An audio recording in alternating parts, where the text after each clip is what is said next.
Olá pessoal, me chamo Arthur, criador do canal Pod Inclusão no YouTube e no Instagram. Este podcast está sendo exibido aqui no vídeo do YouTube com a vinheta. No canto inferior esquerdo está o QR Code para você acessar o blog com a transcrição do podcast. E no lado direito da tela está o intérprete de Libras. A sua audiodescrição encontra-se logo abaixo desse vídeo.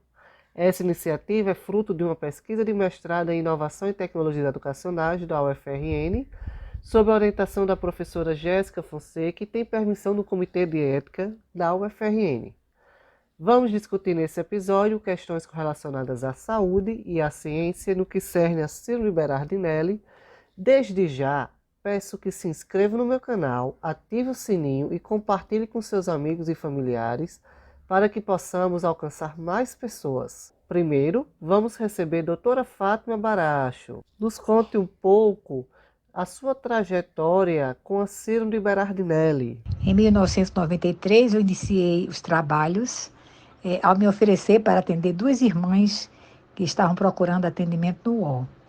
Confesso que foi um desafio grande, pois eu só conhecia a doença através dos livros. De repente, foram surgindo casos e mais casos, aí já estava mergulhada e sentindo que tinha que ficar ao lado deles, pois a doença não era conhecida pelos médicos e havia uma certa rejeição por elas. Fizemos um trabalho de conscientização e humanização com os alunos e com a clientela, conseguindo hoje em dia um trabalho e atendimento diferenciado. Muito bom, doutora Fátima.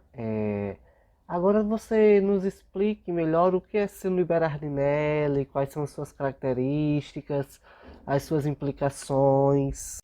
A síndrome de Berardinelli-Seip, ou lipodistrofia generalizada congênita, é uma doença rara que se caracteriza pela alteração no metabolismo dos carboidratos e dos lipídios. Ela tem uma herança autossômica recessiva. Caracteriza-se ainda por variável perda de tecido adiposo subcutâneo e resistência insulínica, apresentando complicações tais como intolerância à glicose, diabetes mellitus, hiperinsulinemia, esteatose hepática, ou gordura no fígado, acantose nigricans, que são manchas escuras nas dobras, e hipertensão arterial.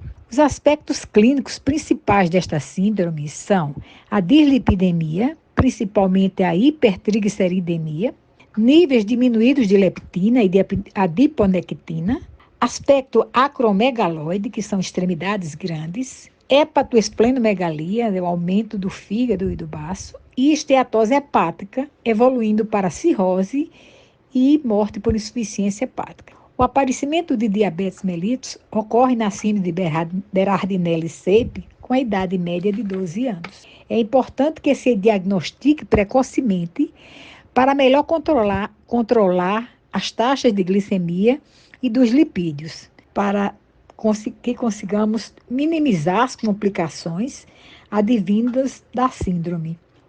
A falta de tecido adiposo, né, do subcutâneo, ela deixa na mulher um aspecto de como se ela tivesse uma hipertrofia dos músculos, né? No homem também. Só que o homem, pela característica que ele já, normalmente ele tem o músculo mais desenvolvido que a mulher, é como se o homem estivesse fazendo academia. Os músculos são hipertrofiados e ele tem um aspecto de quem é bombado. E nas mulheres, essa falta de gordura, fazendo com que esse músculo fique mais desenvolvido, ela tem um aspecto mais assim como se fosse um travesti. Então, no começo da doença, quando eu comecei a trabalhar com esses pacientes, existe até um certo preconceito das pessoas achando que elas eram travesti. E eu tinha que explicar que não eram, que eram mulheres. Elas às vezes tinham uma sexualidade até, se fosse, a gente fosse comparar, uma sexualidade boa, normal, tranquila, sem problema nenhum. E mediante essas características peculiares, né, da síndrome Berardinelli, por que ainda há no Brasil dificuldades para diagnosticá-las? Existe uma certa dificuldade para diagnosticar a síndrome, pois muitas vezes se confunde com outras doenças. Tem momentos que a pessoa não apresenta todos os sintomas e sinais. levando a se pensar em desidratação quando no recém-nascido. Quer dizer, muitas vezes eu fui chamada para ver uma criança na pediatria da universidade, porque ela estava sendo diagnosticada com suspeita de desidratação logo a nascer, e depois foi suspeitado de Berardinelli e chamaram a gente para diagnosticar. Então, quando é um serviço assim de referência que consegue contactar com a gente, se faz rápido, né, o diagnóstico. Às vezes também existe dificuldades para encaminhar para um centro de referência. Aqui em Natal é na endocrinologia do UOL, no Hospital Universitário North Lopes. A gente está pegando pacientes de muitos cantos, inclusive do Brasil. Já pegamos pacientes de Minas Gerais, já vem de outros estados, da Paraíba vem muitos, Ceará também está vindo. Então, existe essa dificuldade. Até para o paciente conseguir a consulta é muito mais complicado, né? A gente está sempre disponível, eu, o professor Josivan, na endocrinologia, estamos sempre disponível. Na hora que precisarem, chame a gente vai, a gente marca, né? Outra dificuldade para fazer os exames, aqueles que não são feitos pelo SUS. Doutora Fátima, nos conta um pouco como é que é feito esse tratamento, né, dos seus pacientes com síndrome Berardinelli.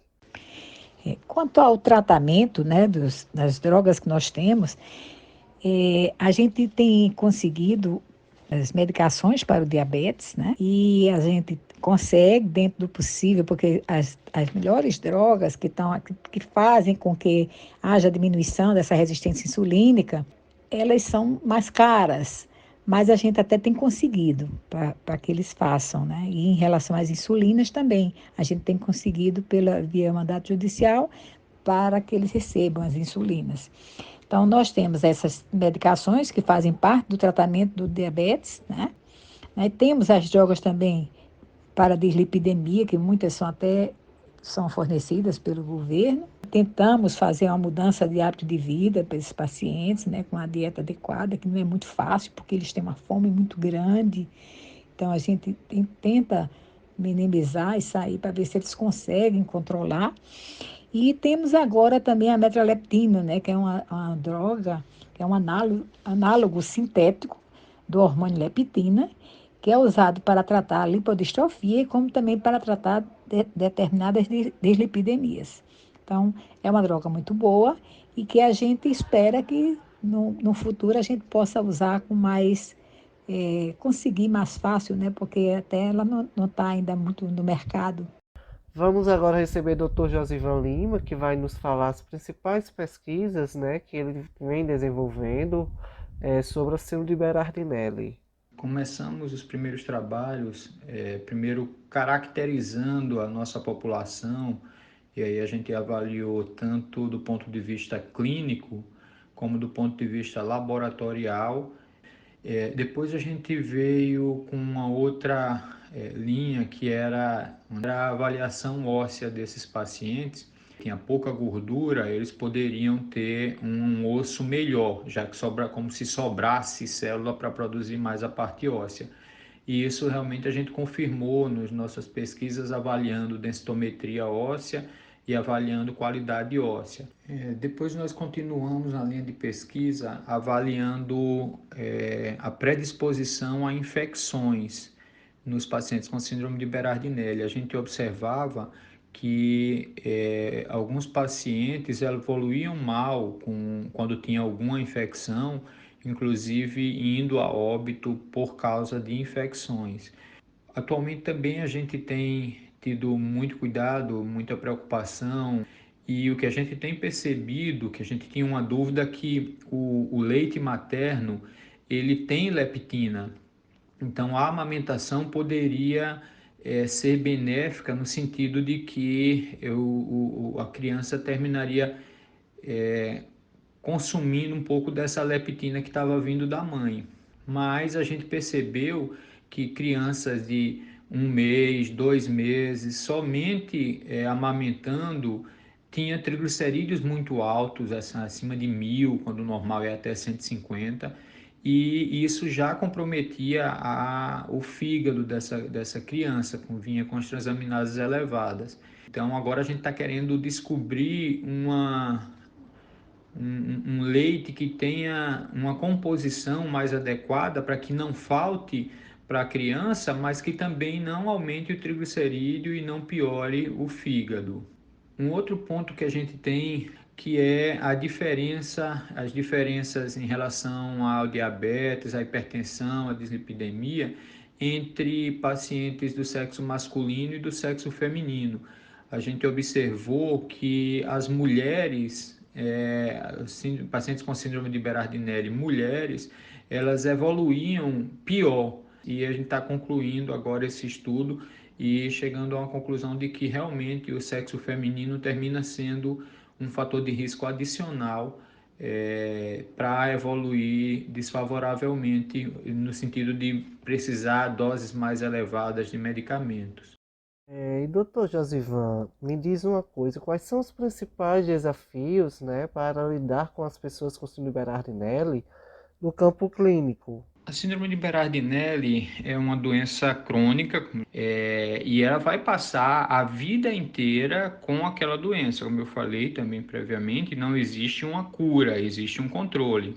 Então, um dos grandes desafios, não só em relação à síndrome de Berardinelli, mas de uma forma geral, um dos grandes desafios ao se lidar com doenças crônicas é a mudança de estilo de vida.